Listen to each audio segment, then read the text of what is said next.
Yo, what's up? I'm Kinito, and welcome to the first day of Iron all the way up to Immortal. This is going to be a series on my channel where I document my progress in climbing the ranks and just overall improving in the game. Now obviously, the ultimate goal of this challenge is to eventually hit Immortal, but I only recently started getting into Valorant, so as things are right now, I stand no chance in Immortal lobbies.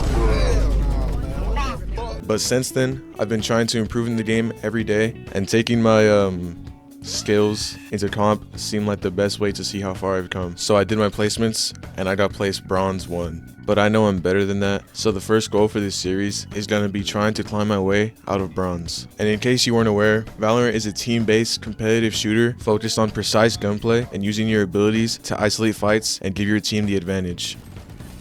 Nice, GG! But in bronze, basically all of that goes out the window. And for game 1, the map queue decided to land us on Breeze. I don't really like Breeze overall, so if I wanted to win this, I was going to have to play an agent I was comfortable on. So I decided to lock in ISO, and my duo locked in Omen. Now the first few rounds went pretty good. On round 1, the enemy Reyna was able to take out 2 of my teammates. What? Focusing. Oh, that's why. Nice. Yeah, But I traded both of them, and from there, it was left to a 3v1. Nice. The second round ended in pretty much the same exact way. Fast forward a few rounds, and we had a pretty huge lead against the enemies, so our win was pretty much in the bag already. But after the enemies faked push on A site, we had to play retake on B site with a numbers disadvantage.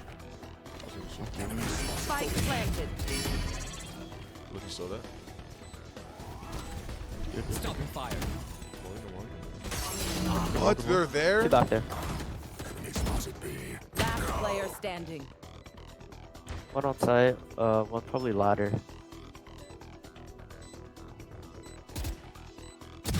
Nice shot. Oh my god, this guy's so risky, bro. One enemy Ooh, nice remaining. shot, bro. Nice try. One T. Nice try. So we lost a round. It happens, but we were still really ahead of the enemies, so we weren't stressing too much. And going into the next round, we slowly picked off the enemy team one by one until there was just 2 left. And then 1. One enemy remaining. And we had the spike, so we knew that the chamber just had to come to us, and it would pretty much be a guaranteed win if we played as a team. This one. You hold that side, I'm gonna hold this side. Over there. Where? Oh my god, behind you. Last player standing. No way, bro. No way. That was my fault. My bad. I should have swung with you. But surely, we could still win. We just needed to keep playing together and not take 1v1s. Last Oh, player there's one to my standing. right. Yeah, bro, these guys are always play everywhere, bro. They're so good at that. I know. They're good at spraying. Nice. Nice, bro. Nice. Nice. I'm TP, I'm TP. You know where he TP?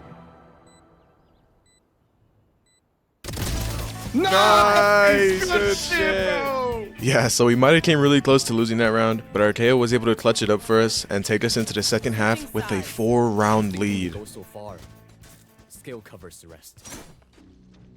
And now we jump ahead a bit to round 17, where it's a 2v2, and our Sage gets taken out, so it's left to my duo to clutch it up. They're both there. They're both there? Play slow, play slow, play slow. They're split up right now. What's your right? One enemy remaining. Nice. Nice. Let's go. Let's go.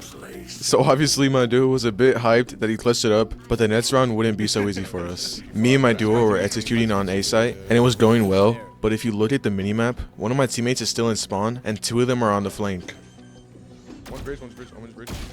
What? So after I got shot on by Prime 10s, my duo had to hold sight on his own for a bit, while our Sage did something. Sage slow orbed herself and she can't lift it up top of the platform. And with my duo being dead, it was left to a 2v3 playing retake, and from there, we ended up losing the round. But at the end of the day, none of that really matters because we ended up going to match point a couple rounds later, and while I died a couple times without really contributing to the team, we still managed to bring in the win. Oh my god. Nice. GG's, guys. GG's. How we doing? Win. GG, guys. So even though I went negative in the first game, we still managed to snag a decent chunk of RR. Let's go. Plus 22 RR. And I wasn't too far from a rank up, so I was hoping I could do better in the next game.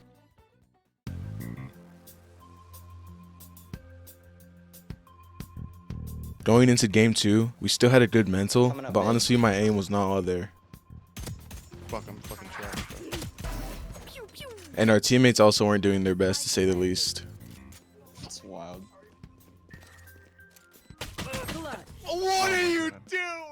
And they continued this way, so we ended up losing a lot of rounds that we should have won. All the way until round 6, where we finally decided to wake up and play as a team. And after I got this kill on mids, their enemy Omen decided to basically hand us a spike on a silver platter by solo pushing heaven. So with Chamber being stuck A main and not having the spike to rotate, he had pretty much already lost. But we basically only won that round because the Omen decided to hand us a spike. So in the next round, the enemies would prove that they wouldn't go down so easy. It was me and Cypher playing retake, and after I missed some pretty easy shots, I decided to ult to try to help my Cypher out. But this is where something really strange happens. Nice, good shit, Cypher. On you, Cypher. On you.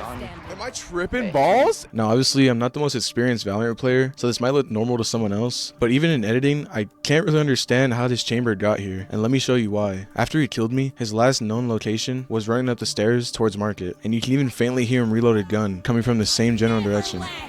Nice, good shit, Cypher. And I know this isn't Brim, because right after I die, you can see Cypher fighting Brim in main. Wait, he's main.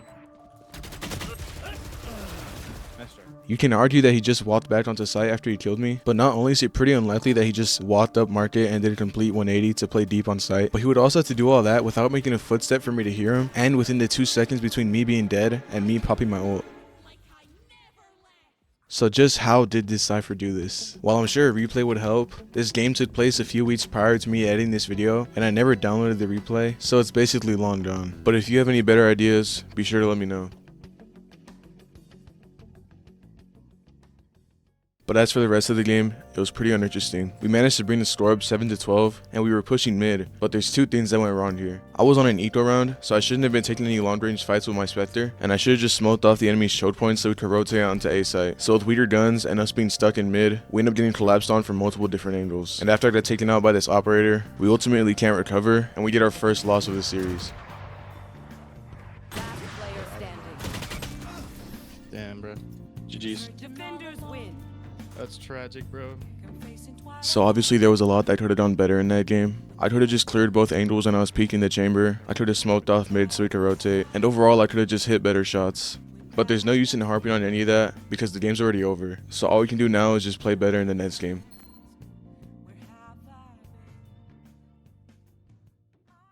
But instead of immediately queuing for the next game, my duo and I decided to invite a third and just mess around in a few swift plays. Last player standing. What? Bro, he's hit 102.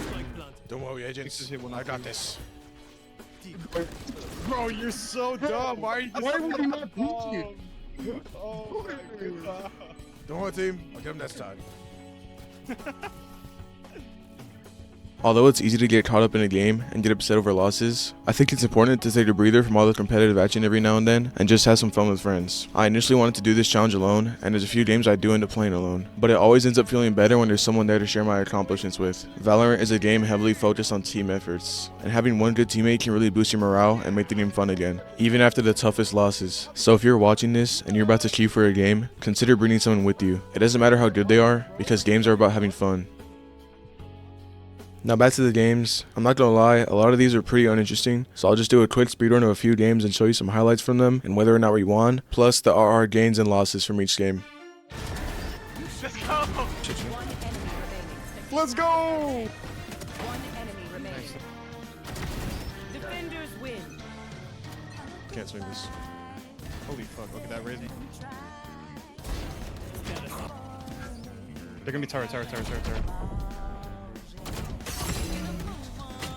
Okay. GG's.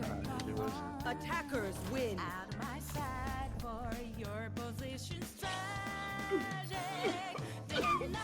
Sorry. Seconds